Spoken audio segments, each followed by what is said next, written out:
I'm live. Okay, I need to move this then a little bit. Okay. Whoa. Are we ready? Cords We're everywhere. ready now. I want to introduce Mary Munoz. I want you to tell you something, guys. The first year that I opened, this woman and her family came to visit. They have been the most phenomenal friends anybody would ever, ever want to have. The cutouts back there where you stick your head through, Mary and Abe and Hannah came down in one day and had all of those done. You know, they came down, they come all the time to help me here. And I just can't thank you enough, and I love you. Okay. We love you too. Well, that'll begin, I guess, where I'm going to start, is how I met Judy. In the year 2000, my husband and I were up to Denver. We were taking our stepdaughter, Sarah, back home. Well, on the trip up, Abe, my husband, picked up a paper, and on the trip back down toward Pueblo, he was reading through the paper, and we stayed the night at Pueblo that night. And I cannot forget my lovely daughter, Hannah, too. She's here. But we stayed there, and he was reading the article, and he said, oh, check this out. There's a place called the UFO Watchtower. Well, I had already read Christopher O'Brien's work about UFOs. And I found out it was in San Luis Valley, and I thought, I want to go check out this place. And my husband agreed, because we are in UFOs. Our entire lives have been filled with UFOs, entities, aliens, you know, whatever you want to name them, different humans. It doesn't matter to me, because they're a part of who we are.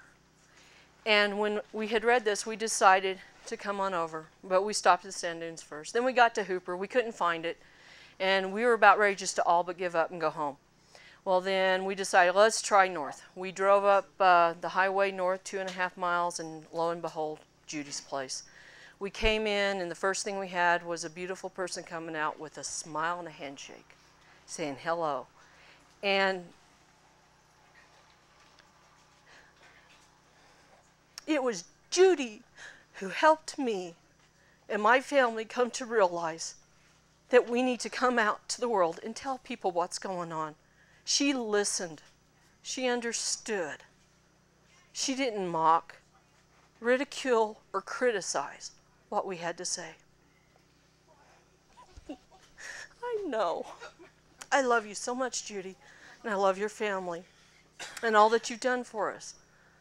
But what I've come here to say today is that since that day, it has been a progression for me in my life. Realize my abduction experiences are generational. I am a generational abductee. My father is an abductee. His sister is an abductee. His aunt and uncle, cousins, nieces, nephews, all of us are abductees.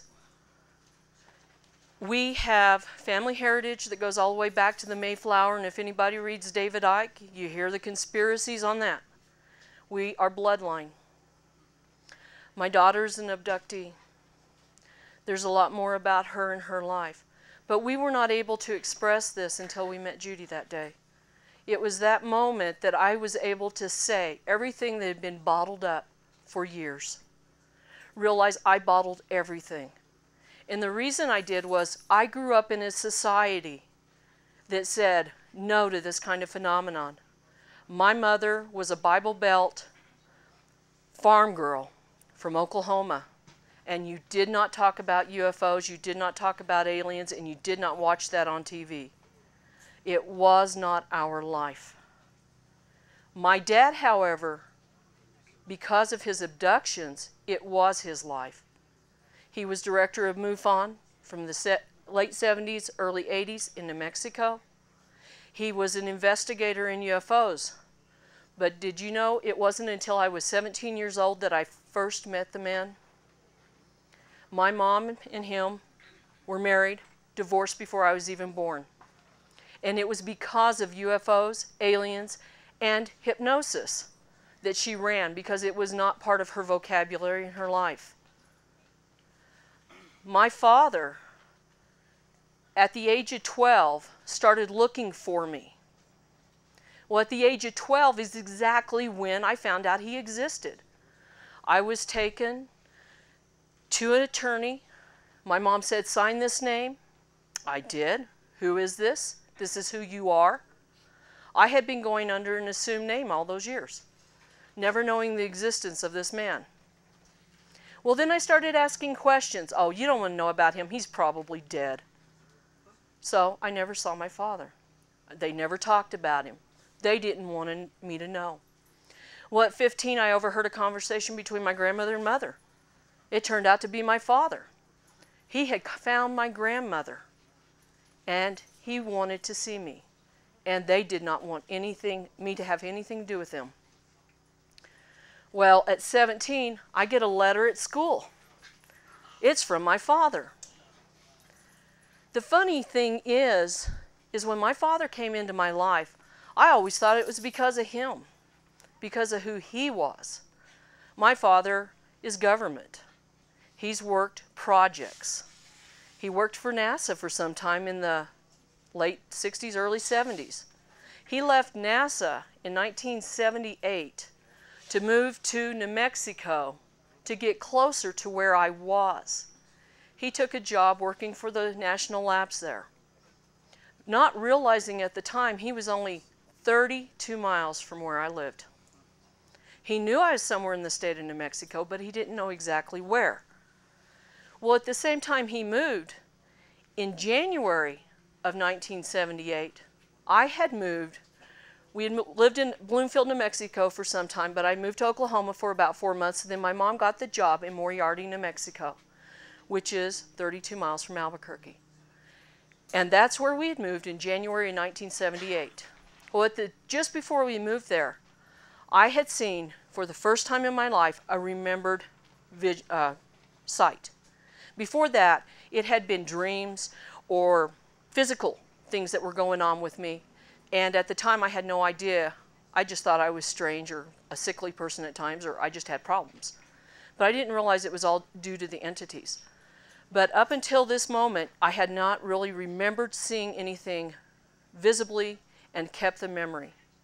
Well, we were coming home. My mom was with her friends who got her the job, and we were coming home from a place called Bella Vista. And this is funny because the first 3 incidences that I had, we were coming from Bella Vista. Bella Vista is a restaurant up in Cedar Crest. We were headed home on I-40, going east. We had just gone over Cedillo Hill, headed down, headed toward Edgewood. And then off in the distance, this light came, and I saw it. And I thought, how interesting. And I watched the light. It paced the vehicle for several miles, and then boom, it was gone. It just took off to the east.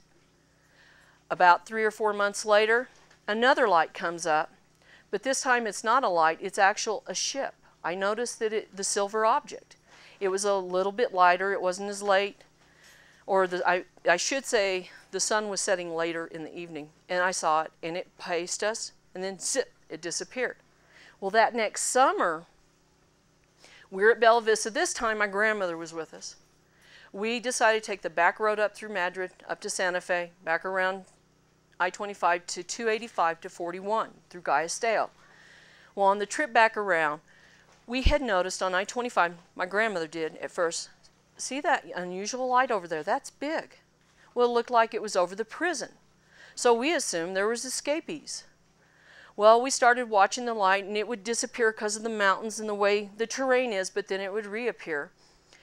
And all of a sudden, this light went from what we thought was over the prison up into a cloud. There was a thunderstorm out there, but it wasn't doing major lightning. That cloud lit up as though it was daylight. And it stayed daylight. And then we started to turn, and then we were getting ready to turn on to 41, and it came out of the cloud, the light did, and all of a sudden the cloud went dark. And then that light came along, and the light came up to where we were at, and it paced us from Galisteo to Moriarty, which is about 25, 30 miles. As we were going along, this light was going in, out, zigzag to us, and kept up with us. At this point, I realized there's something more to this situation, and I feel as though I have a connection with this light. Well, we get to Moriarty, I want to watch it. My mom's, no, get in the house. And to this day, she will deny to anyone that she saw that. though my mother, my grandmother, and both of my sisters were in the vehicle. I go into the kitchen window, I look, it's there, and then boom, it's gone. Lo and behold, not 2.5 years later, I'm meeting my dad. The first meeting I ever had with this man, I sat down with him. I used a friend's mom to get me away from the house so I could meet him. We met at the park, and when I met this man, the first thing out of my mouth was, "Do you believe in UFOs?" I had a connection to him like I had never had a connection to anyone else in my family. I was deemed the black sheep, the problem child, the one that just couldn't get it right. But it didn't have nothing to do with my mom or my sisters or my brother. It had to do with genetics, I truly believe. Because I was genetically connected to my father. I was connected due to the abduction experience. And at the same time that he came into my life, or when he moved to New Mexico, it's the same time I started having remembrances and connections to the lights. Well, we kind of had a relationship going, and then it went all sour because we started putting personal emotion into it and started putting family situations. I was brought up differently than he was brought up, so we had conflicts. So we were on again, off again. We had some really, really rocky roads up until 1989. And in 1989, I decided to go ahead and contact my dad. Now I'm a truck driver. I'm driving all over the country. I'm going through lots of experiences between that time period. I'm seeing lights follow me all the time. I'm having situations that I'm uncertain about and a lot of confusion. Well, when we get back together in '89, I start having more incidences again of remembering lights, remembering what's going on, what's happening. Well, at the time, my ex-husband thought I was an absolute nut. During that time period in '89 into '90, I had seen down in Arizona a rectangular ship, I-10, heading east. We were not quite yet to Tucson. I believe the mile marker was about 333 to 332, and realized 333 has a very big connection in my life. And that's something else that I've realized in the last year. Besides that one, I had an incident of about 2.5, 3 hours of missing time. And that missing time, I was driving down I-80 across Wyoming. I had taken over, I should say, in Laramie, Wyoming. My ex-husband, he went in the sleeper, he, went to sleep. I had left Laramie at 1 o'clock in the morning. I ended up in Big Springs, or Little America, just past there, Wyoming, at 6:05 in the morning. It should have only taken a couple hours to drive that drive. By the time I got there, parked the truck, I laid my head over the steering wheel. My ex-husband comes popping out of the semi-truck, the sleeper. He says, "What in the are you doing? Why didn't you wake me up?" Knowing that he would not understand what I had to say, I just went ahead and said, "I'm sorry, I fell asleep. I forgot, I couldn't." And I left it alone. 9 months to the day after that happened, I had my daughter Hannah. She looks like her father. She, acts like her father at times. She's got to look like her father. But this child, I should have never been able to have a child. I had already made 3 major mistakes in my life in the 80s. And I was told by doctors I would not be able to hold a pregnancy. I not only held her for 9 months, I drove a truck through 7.5 of them. Not only did I not go through any prenatal anything, I went 2 or 3 days in my 9th or 8th month without no sleep, and yet I had no single problems with her. This is a gift, and I believe she's more of a gift than people can realize. She's hiding from me now. I have seen amazing things come out of this child, and I believe that the entities are directly involved, because realize she is an abductee too. She experiences with me. I ended up going into hypnosis with Gloria Hawker. We worked together. In one of the sessions, I remember seeing her on the table, just across from me. She has an incident she remembers, literally without hypnosis. It was a dream to her. But she remembers the entities and me fighting, and she went and bit one of them because they were hurting me. And she didn't like it. So there is a genetic connection. The genetic connection goes further. Though my dad and I were separated all those years, we still have a connection. There's things about my dad I cannot stand. Things that I've heard he's done. Things that nobody should have known anything about him at the time. But they did, and they gave me information that validates and says, hey. But when I faced my dad down on it recently, I started talking to him again in January this year. I had went 2 years without talking to him again because of what I found out. But when I started talking to him again, I asked him, I said, did you know that your name was mentioned in the Black Ops mind control? Did you know you're one of the scientists that is in it, part of it? And he goes, well, if I was, I don't remember. Realize, again, when they were taking my dad, they were erasing memories. Now, was it all the aliens that were doing it, or was it the government that was doing it? Or is he just flat out lying to me? Those are the issues I have to go through now. But through this whole part of my life trying to understand everything that was going on, I went through some extremes. I went to religion like you wouldn't believe. I became so religious that, boy, you wouldn't even want to know me. I was horrible. I was the most judgmental individual. Oh, if you talk to UFOs, they're demons from hell. I tried to get away from it because I tried to hide. But then I came out to find out that's not who I am. That's never been who I am. My character, my buildup of who I am is love. I've always been love. That's what separates me from my mother and other siblings. They're selfish and self-centered, most of them. It's self, self, self, self. But I was always the one, I want to love this person no matter what. No matter what they do to me, I love them. No matter how much somebody might use me, I want to give more. That's who I was. And it made me realize that no matter how much I hated my father, I needed to love him. So I needed to learn to forgive. Well, there was an man that Gloria introduced me to. His name is Mike.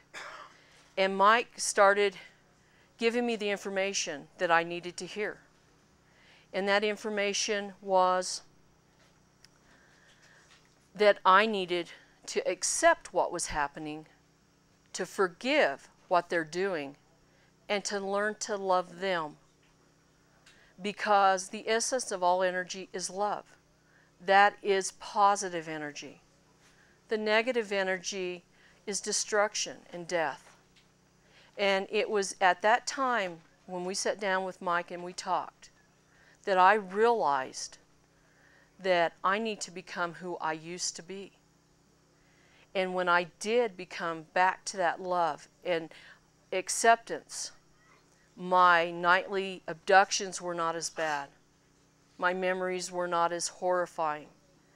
I was able to forgive and start getting back in a relationship with my dad, and I found out he wasn't the bad, mean ogre I always put him out to be, or for those numerous years. I realized that I was allowing outside influences to come in and help me to try to judge how I was going to accept things. I realized as an abductee that it had to be more now, that the essence of everything that's happening is for the good and not for the bad. And I see that in my daughter. I see the gifts that they have given her, the abilities that she has, as something very special. But it wasn't until I came up to the UFO watchtower that day that I was able to start accepting these things and start realizing. The entities didn't only introduce Judy and I, but the entities introduced me to people I needed to be around. Gloria called it a love bite, and that was from Eve Lorgan, I believe she did that. I believe that it went further with some of my relationships. My husband and I are love bites. We met in the most weirdest way, yet when we met, we knew one another. I was given a vision of his eyes. He was given a vision of me. He was given the name Hannah. I was given the name Dave. His name is Abe. I wrote down a list of what I wanted in a man. He was everything but two. It's just amazing correlations. And I believe these are things that they had given to me during the abduction experience. When Abe came into my life, he accepted who I was. He accepted the abductions. He understood seeing lights. He understood what was going on. And I mean, he's gone through some rocky roads with me and my ups and downs through this whole scenario. Well, there from Abe, I ended up meeting Judy next. From Judy went Gloria. And Gloria and I met not until I was ready. Our meeting was when I was ready. And when they had prepared me to be ready to meet her, because realize I'm having to tear down a lot of religious ideas that were clouding my ability to think straight. Well, when I met Gloria, it was just absolute friendship from the very beginning.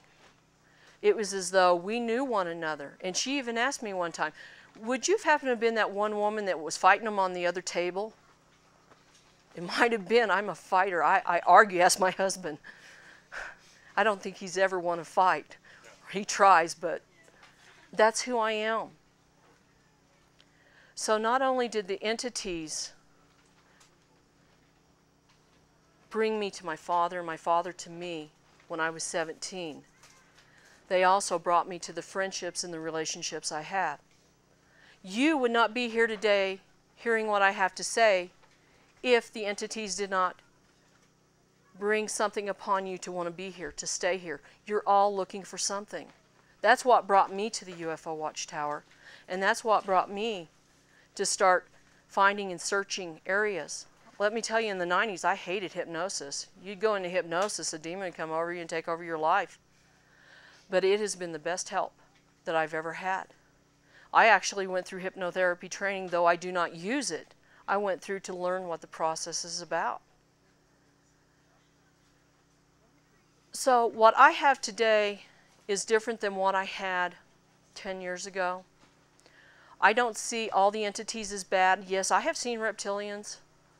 One instance, it's Blanca Peak. And that was through a hypnosis session. And I didn't like those beings.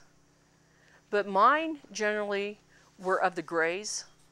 But there was another entity that I was introduced to, and I didn't know this entity existed. I had not seen pictures of this entity until I had put it on paper. And then Judy said recently that she had heard of one person and Gloria had seen of one person. And that's what I'm doing now. I'm taking what I have learned and what I've seen, and I've put it into drawing form. And I brought a few of those drawings here for you to see. They're not where they need to be, but let's see if I can get them out. They're on different sheets of paper, so I just kind of put them in this folder so I wouldn't damage them too badly. This first entity I saw in 1998 or 99, October 21st. This entity was the most loving, beautiful entity I'd ever seen. I loved him. Not in a love sense like I love my husband. Whoops. But I cared for this guy. I call him the dude. What I remember is I woke up at 5:05 in the morning, 5:10, and I had this amazing dream. That's all I could say. It was just so real. And I started writing everything down, called my dad up on the phone, told him, and he told me, he says, well, draw it. Well, I drew it. And then the picture seemed to, you know, I would go through my stages and I'd rip my pictures up, and I'd redraw it, rip my pictures up, redraw it. But with this guy, it was a wonderful time. When I saw him, I was in a pure white room. There was other of these beings around. Some were smaller, some were about the same size he was. He was very tall. I don't ever remember walking. I don't remember floors, ceilings, walls, nothing to it. I came across and up to him. He had put his hand out to me, and he issued that it was okay. And I touched his hand. And the feeling of his skin was amazing. It was like feeling a velour, so soft. And the color of his skin was different than what I had perceived to be what the grays looked like. And I was confused within myself, and he let me just touch him. And then I saw this thing coming off of his head, and he let me touch his shoulder. And he said, he somehow told me it was okay to touch this flap area on the back of his head. So I went ahead and I touched it, and I was feeling it, and it felt like well blubber or something like that. It was weird. And then I saw a slit on the underneath part of his head. At the time I saw the slit, I was wondering what that meant. And for some reason, he gave me permission to stick my hand in the slit, and I did. And I stuck my hand up in the slit, in the cavity in his head that you would assume would have a brain or, you know, some kind of physical sense. There was nothing there. But the greatest amount of energy I had ever felt in my entire life. When my hand went in there, I saw universes, galaxies, star systems, everything. And it just all flooded. And I was being told that what they hold inside that cavity is the knowledge of all things ever that began and would be. It was everything. And even to this day, I get goosebumps talking about this guy. I don't remember having another abduction with him, but I know he visits on a regular basis. But not only does he visit, others do too. And I'd like to show another drawing of this same guy. And just a minute, where did it go? I've lost it. I have a drawing, a painting actually, a rendition of him, and in it I show the color. And the color of his skin is a brownish green. Here he is.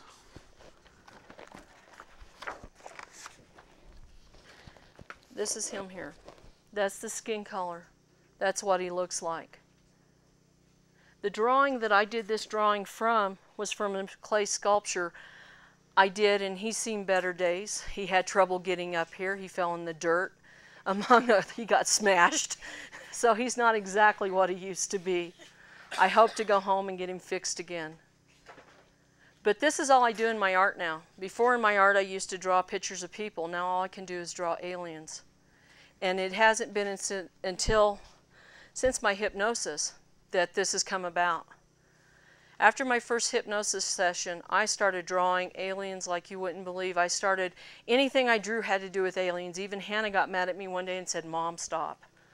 Do something else. You're doing too many of these pictures." And it seems to encompass my whole life, everything I am, everything that I'm being. After my first hypnosis session, I started drawing letters. I remember being on a table. As I was laying on the table, I saw a circle. And above the circle, there was these letters written within the circle.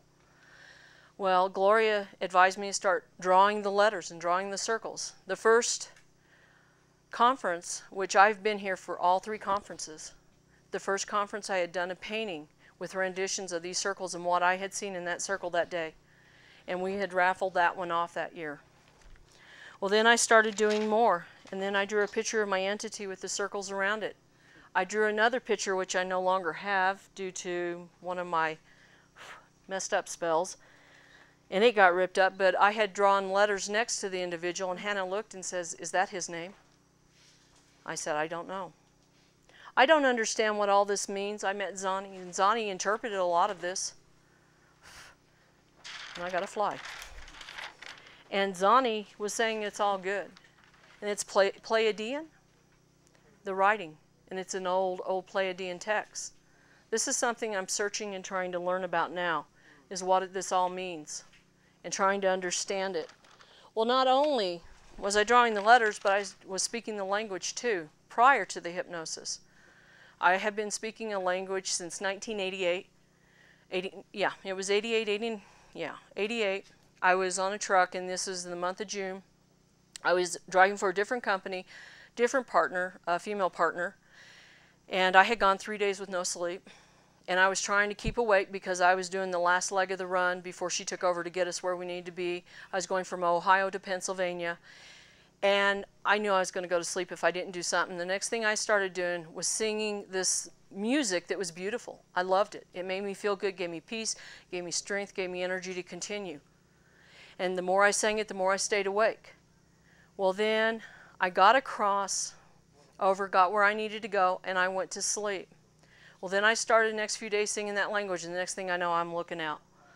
And I'm getting worried and concerned, and I stopped because I got scared. Fear had taken over, and I did not want to issue whatever that was bringing. Well, it did not come back to me until 1998. It was the month of October. My dad had called me up, and he has a friend. This friend does black ops stuff. This friend wanted me to do something for him. I had agreed, but then 3 days later, I'm driving up Cedillo Hill, and the language just hits me, and it doesn't stop. And I'm being told, you need this to protect you, because what you're getting ready to do is opening up a Pandora's box. You're not ready, you're not prepared.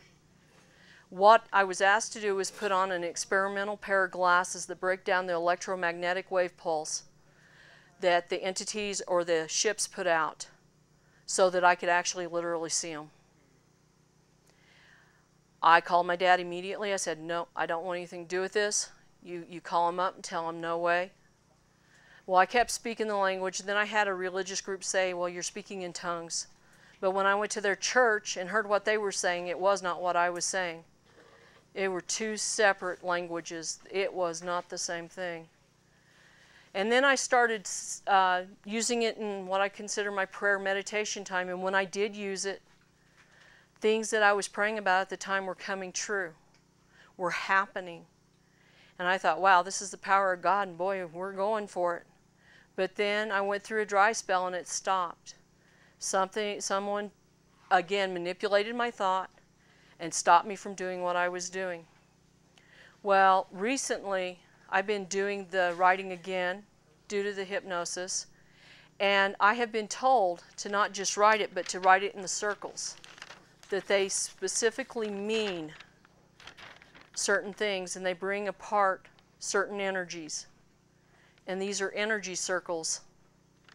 They're healing circles. I was told by Zani that this is a healing circle, and it is to be used as a healing circle, and this is for me to use to help others, to help heal not only myself but the world.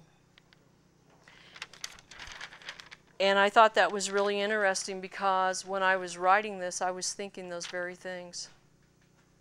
And yet she knew nothing about it. Well, I do the writing, the language. Not only do I, but it's also my daughter. She doesn't write the same language. She writes this language, but she writes another one. She does a totally different language than I do. Besides this has caught me to the point that I started doing other work for other people. This is a drawing that my dad had me commission me to do. It's a drawing of an actual entity. Oh, I was going to tell you in just a second. It's an entity that he saw on a planet. This entity was a male of a family of 4. This entity was a very loving entity. Well, when I drew it, I was also reading David Icke. At the time, the book The Matrix. And in it, Credo Mutwal was talking of a being that has a light pinkish skin that seems to go over a bony type of structure. And that these entities are the Greys without their suit on.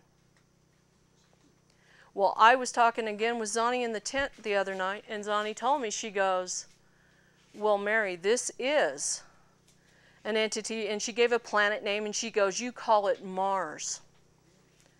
She didn't know that we had already discussed that this was on Mars, and we had talked to Gloria, and we had discussed the same fact, because when my dad saw this entity, the horizon and the sky that he saw was a pinkish color.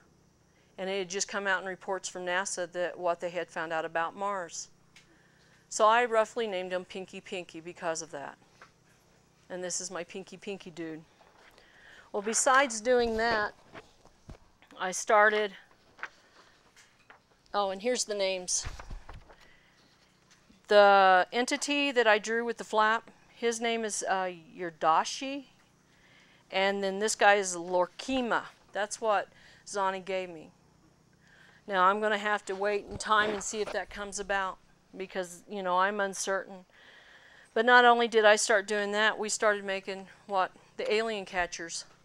And this all arrived, yes, this arrived from Judy and I sitting down here talking about dream catchers and how they catch bad dreams. Well, why can't we have alien catchers to catch the bad aliens? And that happened over 2 years ago, and I've been doing this, but I haven't been also doing it. My daughter was doing it. So everything I'm doing in life is centering around the entities. The more they center, the better relationship I have with them. Not saying every relationship's good. They have a driving in me. They drive me to do things. And this is another thing that I was driven to do. I made a huge blanket. You want to help me, Hannah? I did this in 8 days. Of the entities.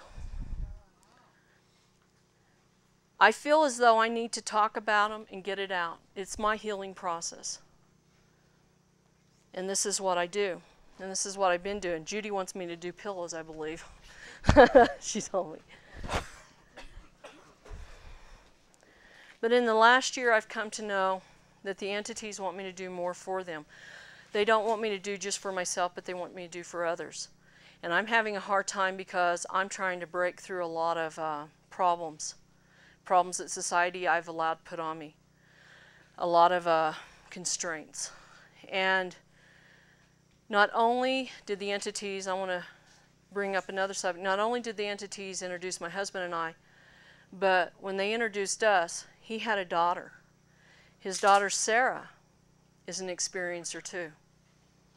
She has been experiencing the reptilian race. She has been having abductions. And Sarah shared with me recently, so when we picked her up this last time, something that she had found that was on her knee. She had found this mark inside this circle right here on her knee. And Sarah's beginning to learn and open up and to understand about abduction. Not only am I generational, as I said, but my husband is too. His mother was into UFOs, major. Into UFOs like you wouldn't believe. She was into a lot of things. Not only is my husband, but other of his family members.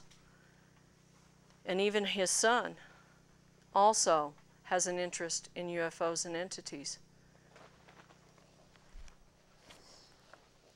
Another thing I wanted to share was because of this interest, we're always looking for things. We're always looking up in the sky. We're always waiting to see if something happens. Well, on November 29th, Abe was outside working on the yard. He comes in the house. He'd been out there for quite a while, and he says, "You will not believe this." And I go, "What's that?" He goes, "There's been a cloud setting out there north of town for a long time." He got out about 2:30 or so, and it was about 3:10 when he came in. I said, "Oh, yeah?" He says, "Yeah, come and look at it. It looks like one of those UFO clouds we've seen before." We went out, and I looked, and sure enough, and I had just bought a camera, one of those cheapies, disposable ones, to take pictures of some marks that were left for a prior abduction just a couple of days before. So I still had film on that camera, so we went out. I started taking pictures. Well, I wasn't satisfied because the pictures, you know, we were so far away from it, and there was a big building in front, so I said, "Let's all get in the van and let's take off." We did. We get in the van, we take off, we go east of town just about a mile, and we're out, we can see it. We're taking pictures, it's still too far away. Let's go chase it. So we decided to go up Highway 41, chase this cloud. And we did. We went about 17 miles north up to what's called Victoria's Secrets. The guy who owns the company has a huge mansion up there on the cliff just before you go down into the valley to go up towards Santa Fe. Well, we get there, and on the way we stop and take pictures, and we get there and we sit there, and I'm taking pictures. Well, at the same time, we're all seeing different things. Hannah thought she saw a contrail. No, she says she saw a contrail. I can't say she thought. She saw a contrail go into the cloud, but when I saw it go out the other side, I saw little movements going like lights. And it wasn't flat shaped, it had an arc to it. By the way, to let everybody know, I tried to bring all these pictures that I had blown up to show this, but the computer went on the blink. Not only did I not have that, I did not have my manuscript that has a lot more information in it. Everything got wiped out. I can't open files, things are just destroyed. And I don't know why, but I could surmise. But anyway, in that picture, it shows an arc to this contrail. So what I was seeing was different than what she was seeing. Well, we got done. I got bored. I said, let's go. I want to go home. It's getting late. And we took off 4 miles north of town. All of a sudden, I'm driving, no momentum. I am not getting any momentum, but the electricity, everything's still going in the vehicle. I get it over to the side. Abe opens up the side doors. I'm putting it into park. We smell the fuel. Fuel is going around everywhere. And we're like, okay, I'm yelling, Hannah, get out of the car. First thing I do is grab the camera. I don't grab my purse, I grab the camera. I'm not leaving that van without that camera. And I start to open the door, and he's saying, pop the hood, and I'm grabbing to pop the hood, and I'm getting the rest of the stuff, and I'm getting out of the car. At the same time, we're hearing this humming sound, this weird sound emanating off the car, and I thought, is that coming from the engine? It's off. What's going on here? This is just too strange. Well, Hannah does a better explanation of the sound. It was a or something like that. Kind of, see. I can never get it right. But she sings. We heard the sound. I'm looking at the van. Abe's at the hood, looking in at the engine, and I'm seeing this liquid going down. And then I walk up and I look and I said, we got a fuel leak. There's fuel going everywhere. Well, Abe's jumping up, looking up underneath, and he says, it looks like the rings or something is separated on the vehicle. Well, right at that moment, there's a vehicle coming over the hill. When that vehicle came over the hill, the sound stopped. The vehicle goes up, passes, and I thought, oh, great, you know, we're going to walk it, hoof it to town. They turn around and they come back. They only had room for me. Well, when I left, Abe and Hannah were left at the van. I went home to go get the truck. Well, while I was gone, that sound started back up again. The cloud moved a little to the west and realized the winds are moving east.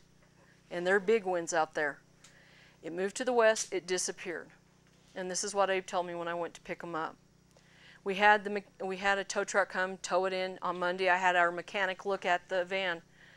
They had worked on the fuel line about a year before. We had had a whole new fuel pump, fuel filter, whatever, replaced on it. And the first question out of he knew nothing had happened. We hadn't told him anything. He said, who's been working on your van? I go, what? He goes, who's been working on the fuel line? I said, nobody. He says, well, it looks like somebody's been working on your fuel line. He goes, the O-ring has just been separated. It only cost $6 to put it back together. And that's all he had to do. It had been unscrewed and separated. So we decided, well, we must have really made them mad, because we went up there looking at them. Well, I took the film in on Wednesday, 2 days later, had the film developed, and I was looking through all the pictures. Well, I never make CDs off of my film. This time I said, I want a CD. And when I got home, I pulled the last picture out, and the last picture, and you guys are going to need to pass this around, okay? I don't know how far I can go out here. But this picture's got some orbs on the bottom of it. Orbs came out in the picture. Now these I just did over at Judy's place, and for some reason every time we do this film it comes out like this. We don't know why. But as I say, my originals are ruined. Or not ruined, I just don't have them. The ones that I did have printed out disappeared. The ones that I tried to print out I couldn't get. But then I decided I want to go look at the disc or the CD and see what is on this film. I want it enlarged, so I put it in the computer and I looked. Not only did that picture have orbs, but 3 other pictures had orbs. None of the rest of the film did.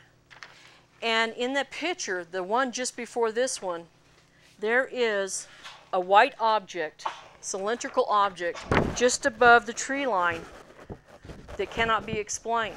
Not only, you can't see it in this picture, and I don't have this enlarged, but in this cloud there's a black orb and a white orb. And also in the film, you see the curved object that we had seen, or that I had seen. And ever since that day, I don't go chasing UFO clouds. I bought me a pair of binoculars that actually has a camera in them, because I'm not going up there. If they can do that to my van. I just think it was a nice way of them telling me, hey, you know what, you don't need to be doing what you're doing. Just accept that we're here and understand it and live with it. It's okay. So, yeah, I stay away from it. Not only have I had these encounters, but there's one specific encounter in 1983 that was amazing, or 84. It started in 83 when I went to go see my dad. He had told me of these entities that were visiting college universities and technical schools. He gave a description. Fine, okay, you're crazy. And that's how I felt at the time. I went back to college, Southwestern State University. At the university there, I was waiting for a political science class. This is the second weekend. And I'm just standing outside the door across the hallway. It's a 12, 14-foot hallway. It's a big one. And the door's there. The stairwell was here. I was on the second floor. North of me was a parking lot for the art building. West of us, of that building, was a field of alfalfa. And to the east were other buildings. And to the south were other buildings. Well, as I was sitting there waiting, the bell rings, kids are walking, you know, students are going from class to class. And all of a sudden, I see this guy out of the corner of my eye. He's taller than the rest of them. He keeps going up and down as he was walking. I thought, this is weird. And he's just walking. I thought, well, he's got some kind of disability. That's the correct term today. Back then, I would never have said that. I would have said something else. But he walks in front, and I look at him. He just doesn't look right. Besides the height and the funny walk, he's got very distinct features. And I do have this drawing, and I wish I had it with me today, but I don't, but I drew him. But his nose had the big dip in it. The ears had the webbing going down. He had the bald spot, as I was described. They would have. He had the extra long arms that, you know how my hands fit here? His hands were going down by his knees. And as he walked, we usually walk toe, heel. He was walking heel. We walk heel, toe. He was walking toe, heel. And his legs were going backwards. Who's seen the movie Arrival? In the Arrival, that entity that they show there bending its knees back, that's what was happening with him. And as he was walking, I thought, oh boy, it can't be. So I called Dad up. Hey, you can't believe what I just ran across. Dad tells me, take your camera. I was a commercial art photography major. I was set up. I was ready. I went back to school. I had the camera. I had zoom lens, everything on. I'm going to get this guy. Right. Every day I took that camera to school, and this went for 3 months. Every day I took the camera to school. He wouldn't show up. He always came another direction. He came by that big window down that stairwell one time, went right to the middle, turned, looked at me, turned, walked. I ran down the stairwell to see if I could catch him. He was gone. Don't even know where he went off to. Not only that, one time I saw him open up a door to the art building and never touched the doorknob, or no, the door, you know, those handle things. It just opened. I saw him get on an elevator. He never touched the elevator. It just came down and opened for him. I went down the stairwell, again the same one time. He came around the corner. He said hello to me, and I was in such shock. I didn't know how to accept it. I went, hi, and I ran down the stairwell. I was scared. He was fun. He was a really fun guy. But then my dad was really curious, and he wanted me to know if I had a professor at school that could help me out. And yeah, there was a professor at school I knew who was into UFOs and aliens, so I went to him, and I'll call him John Doe. And John Doe, he went, and I told him, I found out where the guy was in one of his classes. And he went to that professor in that class. He got that information. He found out about the guy. He found out the guy came from Oklahoma, but his life history was very limited in the files. They only showed him mom and dad, no grandparents, nothing else. well, John Doe, I almost said his name, decided to go out to this community where he's from in Oklahoma because he just happened to have some property out there and knew some people. Nobody knew of this family. Never found him. Nobody knew who he was. He carried with him already 4 degrees, and he was going on a political science government degree at this time, or some sort of degree. Anyway, he, at that time, when John Doe started looking into this information, disappeared, dropped out of school, and was never seen again. A few months later, my dad's riding the Suntran bus in Albuquerque. He says he saw the exact same guy because I drew the picture. He saw the guy, he was driving the bus. He told his son went down with him, got on the bus. He was driving the bus again, but this time he stared at him for 3 blocks straight without ever looking at the road and drove the bus. Scary thought, but he did. And then he disappeared out of my dad's life. So my life has been filled full of interesting things. I've gone through a lot, childhood things. I've gone through all the basic abductee scenarios. I'm scared of doctors, hate dentists, don't like needles. I have trouble sleeping at night. It's bad when a woman of 40 years old has to sleep with the light on. I tell you, my husband's put up with a lot because I'm too scared to have it at nighttime. Like they were talking, Bill was talking last night about how the abductees take nighttime jobs. I actually had a job for a night for a while.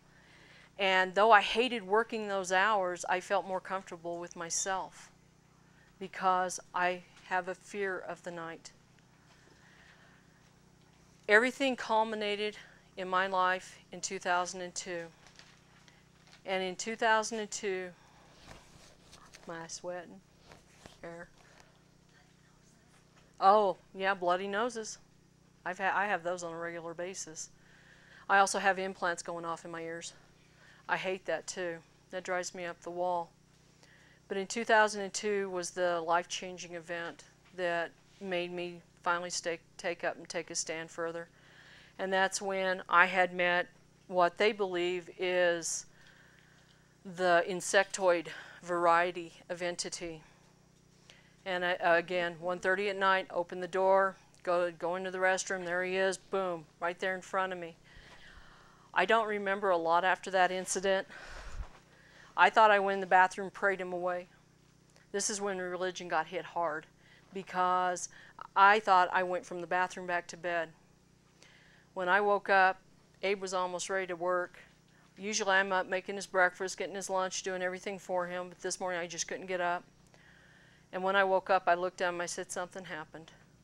He told me to go back to sleep. He called it like his first break, 9 o'clock. I tried calling Gloria, but she was at a meeting. And that was the first time I realized I had a problem. I was scared to death. And I went through a lot of trauma. 2 weeks, I was not the same person. Post-traumatic stress disorder. I finally understood what it meant. It was at that moment that I went ballistic. I was at that place last summer when you met me, when I was here speaking. I was trying to get over that whole scenario. But it was when Mike came into my life and started talking to me about love and about positive and negative energy and how that it's how I perceive what's going on, is how I'm going to be affected by it. And I'm learning to change, but I'm still growing and I'm still learning. I don't think I'll ever have all the answers or understand everything that's going on. And I'm looking for individuals for help and for information to try to help me to grow as an abductee. But realize none of this would have happened to me if the entities had not brought certain individuals into my life. First it was my dad, then it was my husband, then came Judy, Gloria, and now comes everybody that I meet each and every year at these conferences, and everybody that affects my life. I do keep in communications with some. Others I don't have the connection to keep in communication with. But I believe this connection, this communication is all part of the entities because they are, at times, they're helping me to realize where I need to be. and they're giving me direction, and they're using people, and so they bring people into my lives, or into my life, and my daughter's life, my husband's life. And I just want to say, I thank you all for being here today. If you have any questions, feel free to ask. I don't know. I think my time, I did an hour. Not bad. Yeah, we have some time. If anybody has questions, just please repeat them for the audience. Okay. Any questions? Yes. You showed the picture of the drawing that was on her knee, Yes. but underneath that was a lengthy something. What is it? Yeah, what's that underneath? Okay, she's asking what's underneath her this drawing that was on Sarah's knee, and what this represents. Sarah, can you tell us what it represents, or? I was just drawing it. She was just drawing. It's just something that came out to her. Okay, so it wasn't on her knee also. No, this was not on her knee. This was just added to the drawing itself. Thank you. Any other questions? I'm scary, but I'm not that bad. Yes. Mine's just real basic. Are you still working as a truck driver? Oh, no. When I finally had my daughter, I had to quit. I didn't have a choice. How many years did you do that? It was only about almost 2 full years before I did finally quit, but due to the pregnancy, I didn't have a choice. The company would not let me on the truck with the child. They even were very obstinate about me driving. I had to get special permission to even be on the truck at the time. Any other? What? Got a question here. Thank you. Yes. On the top of the picture there, is that it came out like that, like a rainbow? On her printer. Oh, on the print. Yeah, it was on the printer. That's not how the real picture is. I do have the CD. I've tried to email pictures to different people, but they don't tend to want to go. So they keep getting kicked back at me. So, you know, if anybody wants copies, I'll give you copies of the pictures. That's strange, because my printer does not do that. And it only does it to my pictures. Really? She gave me another picture to copy, and you should have seen all of the colors came out. Isn't that interesting? Other things that happen, by the way, lights go out. I busted my daughter's CD player. I picked it up, and it busted. Oh, and something funny. You want to hear funny? Let's do a couple of funnies here. This is real funny. Hannah and I and Abe, Sarah's not with us enough to have this happen, but I would love to have her there more so we could see if it works. But one day we were walking in Walmart, and Hannah was, you know, just barreling down, and I was, and next thing you know, cabbage flying out at us. And I looked at it, and I go, I didn't do that, and I just kept walking. What came flying out? Cabbage. It came flying at us. What I heard. Not only that, we have TVs going on and off. I actually had something fly in the bathroom one day, and we're not sure if it's us or if it's us connected that's causing it. Door slamming. Our house where we live, by the way, we have a lot of activity going on. We see a lot of black figures, white figures, whole figures. I see a male figure. When I was on the computer doing the manuscript, there was a guy standing right over here, and I kept looking, and he would disappear when I'd look over there. And as I go back, he'd come back, and we played this for hours that day. Our daughter, she has trouble sleeping at night, to say the least. She hears people calling out her name, Hannah, Hannah, and it scares her. It really does. Oh yeah, and over here at Judy's, I forgot the biggest one. We're the ones in 2000, September 3rd, 2000, it's in Judy's book. We had an incident here at the tower. My husband was taken out of the tent, he saw the ship. He saw the entities, they were white, hopping on the ground. My nephew, who is not a believer in UFOs, he saw the roulette wheel above the tent and go to the side in the shadowing of the Chicos. I heard the microwaves, as I call them because of my dad, off the ship. Hannah and my nephew heard the gibberish talking. Hannah attributes it to a bunch of teenagers talking in a crowd. Little kids. And where's Larry? And Larry is over at Judy's getting up to go to the restroom. He sees the time. He sees the light over the tower, and then at 4 o'clock, between 3 and 4 that evening, or that morning, my father's down in Alamosa waking up, scared that something's happening and praying for us. So that was probably the most profound thing that happened here. And I met Judy August 10th, 2000. We stayed here September 2nd and 3rd, 2000, and that same year. And that happened. The only reason is she told me of a lady 2 days prior that came and stayed in here, and her electronics went wild in the car. So we wanted to come for an incident, and it happened. And we weren't the only ones that saw it, so. But I have a lot of stories like this. I mean, I could tell you, I could go on probably for hours talking about the different things. I started out with a speech, by the way. Again, the computer went. And I had a really bad copy because my printer ink had gone out and I couldn't read half the last pages. So I threw it out and said, I'm going to be who I am. And I'm just going to talk about what I know. But the biggest thing is the entities and their love for us, because I believe they do have love for us. I believe it's how we perceive it. So, thank you. Good. Everybody.